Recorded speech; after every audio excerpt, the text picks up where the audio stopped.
So I'm sitting here in the car and I'm doing my daily videos, and I just realized God will get the glory regardless if we want to or not.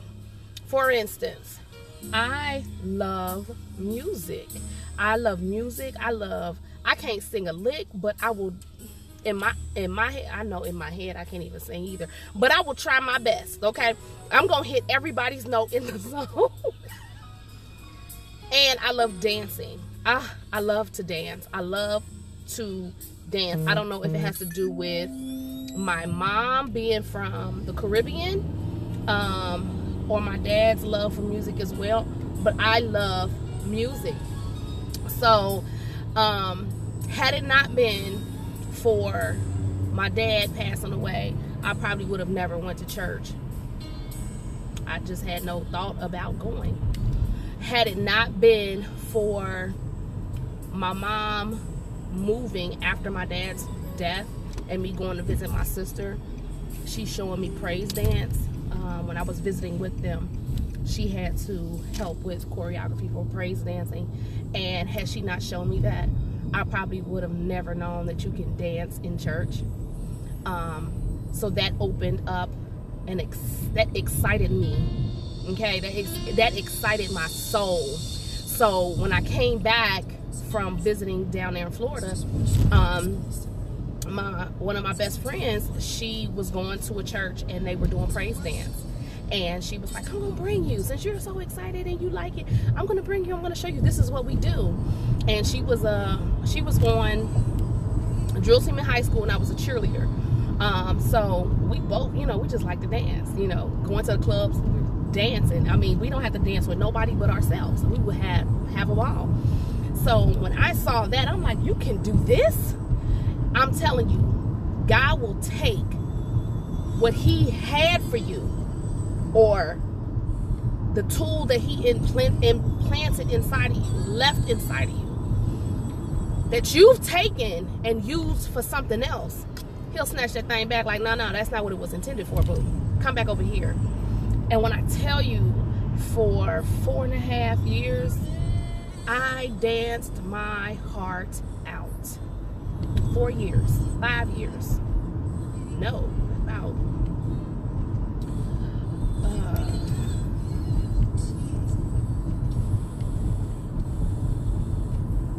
8 years, excuse me. For 8 years, I danced my entire life. I got my whole entire life. I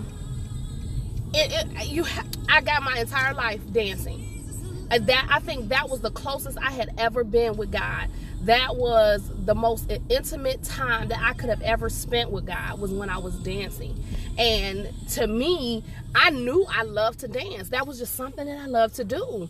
And now that I look back, it's like, dang, that was the time that was the most time spent, and the most intimate time, and the most joyous time was when I was dancing for God, when I was doing choreography and studying choreography and rehearsing the choreography and listening to the words and letting it pour and strip away and build, and I mean, just do all these things when it was doing, oh my God, that was, he took what I had took and turned it around. And it's like, come on, God, come on and do your thing. I love it. I love it. I love it. I love it. I love it. I love it. I love the fact that he will take what you think, either what you think you did, what you think you created, what you think you've always had, or you built, or whatever, or somebody else gave you, or no, that's what he put inside of you. Your gifts is what he already gave you. Our gifts is what he has already put down deep inside of us, like a seed. And every time somebody would come around and would just water it, trinkle it a little bit here, put some fertilizer in here, throw some weed in it there, throw other stuff on top of it and try to bury it and stuff. But God is the true, oh, come on, Holy Spirit. He is the true vine. He is the true gardener of it all. Do you hear me? Of every last thing. Like, Everything, anything that you can think of, he is the truth. He is the truth. He has his hands in everything. Everything. And it's like, come on, like, I would have never, ever, ever, ever, ever thought that I would praise dance in church. Never. I would have never, ever, ever, ever thought that I would be here, you know, speaking to you or sharing or pouring out or just telling somebody about God. Because even though my mother was in church, she didn't sit us down and talk to us about it and praising and screaming and crying and speaking in tongues and having a Bible out. I didn't think that was nothing good. Like, she crazy. Like, who wants to do that? Why yell? Who are you yelling at? Who are you crying to? Who are you speaking in a whole nother language? And that's not Jamaican, because we was just down there with the family and they didn't sound anything like that. So it's just like, and come on, like, there was no, she didn't teach us. She didn't teach us. And I told myself, I said, as soon as I have kids, everything I'm going to show my kids, especially when I got into church. Like, when I started going to church, oh, y'all going to have to come with me. Y'all going to have to come. Because, see, if I start to worship, because I know I was going to worship in the house. I know I was going to worship in the car. I don't want y'all to be thinking the way I thought. So, therefore, this is why mommy cries. This is why mommy screams and shout, or speaks in a whole nother language that you don't even know anything about, that she doesn't know anything about.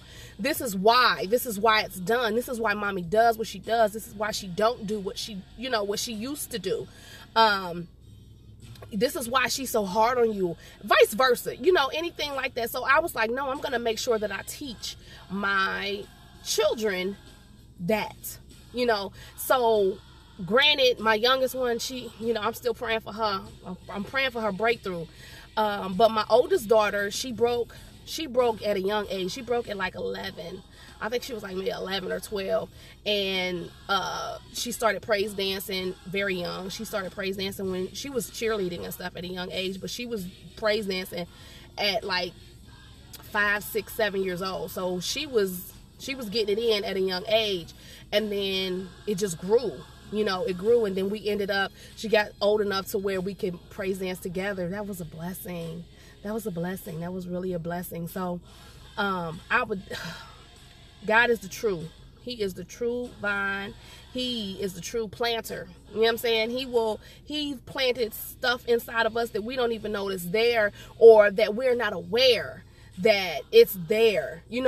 Just the inklings that we have, and the thoughts that we have, and the feelings that we have, and the reason why we do the things that we do.